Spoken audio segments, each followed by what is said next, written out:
Bienvenue dans la quotidienne, félicitations aux Suédois qualifiés pour la Coupe du Monde et pour la première fois depuis 1958, l'Italie ne participera pas à un mondial. La squadra n'a pas fait mieux qu'un nul 0-0 lors de son match retour de barrage face à la Suède. Un monsieur sur un plateau au Canada a probablement bien résumé ce que pensent pas mal d'Italiens aujourd'hui. What the hell is this senior doing on the bench? He's one of the best Italian players in the world. No, we're going to go with Bellotti. Panama's going to World Cup. Panama, 4-time World Cup champions? Nope. All bleeping fired. All of them. Une image en tout cas nous a fait mal hier soir, c'est celle-ci. Eh bien, Buffon en larmes lors de ses adieux alors qu'il rêvait de Russie. En 20 ans, il aura joué 175 matchs avec l'Italie et il s'en va malheureusement par la petite porte. La presse transalpine, elle, ne blague pas après ce fiasco. Tout le monde dehors, nous dit le Corriere, et plus sobre pour la Gazzetta qui titre simplement « Terminé ». Alors on l'a vu en intro, la Suède est folle de joie, forcément, elle l'a mérité. Sa qualification, un tweet de Zlatan « We are Sweden » avec un Z, hein. Nous, la Suède, on pourrait traduire. Bah ouais, c'est grâce à lui que la Suède est qualifiée. Question du jour. Aimeriez-vous voir Zlatan en Russie? Est-ce qu'il doit jouer la Coupe du Monde? L'ancien attaquant du Paris Saint-Germain, 36 ans aujourd'hui. Donnez-nous vos avis. On écoute celui de son sélectionneur. Jag tycker det är helt underbart. Vi har ett lag som har utfört en bragd under det här gruppspelet och playoffet och vi har Sveriges största spelare genom tiden som valde sluta för 1,5 år sedan vi har spelat utan och ändå ska vi sitta och prata om honom nu, prata för tusan om de spelarna som har genomfört det här.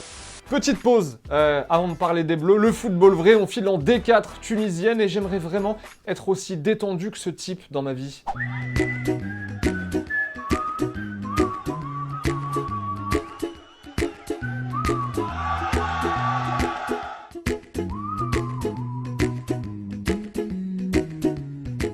Les Bleus, eux, sont en Allemagne, à Cologne. Rendez-vous à 20h45 en direct pour Allemagne-France ce soir. Ce sera évidemment sur TF1. Entraînement hier, l'occasion pour les Parisiens et même les anciens du club de voir un de leurs coéquipiers. Tu fais quoi aujourd'hui à l'entraînement?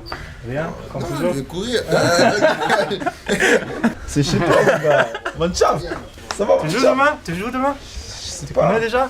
Non, je sais pas. Non. Didier Deschamps, lui, est passé en conf et devinez de quoi on lui a parlé. Mais si, vous le savez. Quand Karim Benzema s'exprime à c'est 2 quand jours d'un match de l'équipe de France, Militant. ça irrite simplement le sélectionneur ou il y a la crainte que ça puisse perturber la vie, le groupe? Bon bah la réponse, quand même. Surtout qu'il en avait jamais parlé, c'était l'occasion. Je vais répondre à ta question par une question. Avant chaque match de l'équipe de France, vous avez prévu de revenir sur ce thème à chaque fois? Ça m'agace pas, ça peut devenir lassant, mais je ferai avec. Parler de Benzema, ok, mais parler en allemand, faut pas pousser par contre. Et en plus, si vous avez des galères avec le traducteur, là... Eine Frage auf Deutsch. Ah, c'est où? C'est ça? Auch die französische Nationalmannschaft hat viele junge rien. Talente davon. On passe au zapping. Oui, je Yes. vous entends. Oh, pardon. Allez, on jette un œil à la compo probable de l'équipe de France pour le match de ce soir avec Varane Umtiti dans l'axe en défense. Rabiot devrait être titularisé au milieu de terrain. Et surtout, pas de Griezmann ni de Giroud devant. On retrouve Mbappé, Lacazette et Martial. Eh bien, dites-nous ce que vous pensez de cette petite compo probable. La question d'hier, c'était est-ce que la rumeur Neymar au Real, c'est du grand n'importe quoi? Vous avez été nombreux à répondre. Arthur nous dit il n'ira pas au Real. Souvenez-vous qu'il est quand même parti du Barça parce qu'un certain Messi lui faisait de l'ombre. Alors imaginez Ronaldo. Et Monaco Gigi nous dit c'est quand même plus facile de faire Barça, PSG, puis Real ensuite que de passer du Barça au Real directement. Donc ce serait logique qu'il aille au Real, même si le PSG ne le lâchera évidemment jamais.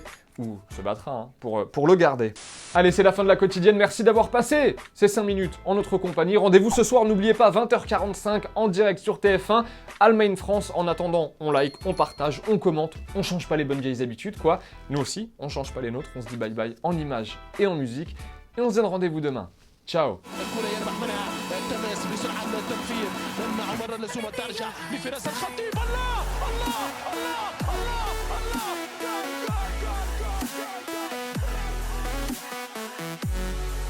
Et au fait, vous voyez le petit logo Téléfoot au milieu de l'écran, eh bien on clique dessus pour s'abonner. Rejoignez-nous pour avoir la quotidienne dès sa sortie chaque jour et aussi tous les contenus exclusifs de Téléfoot. A tout de suite.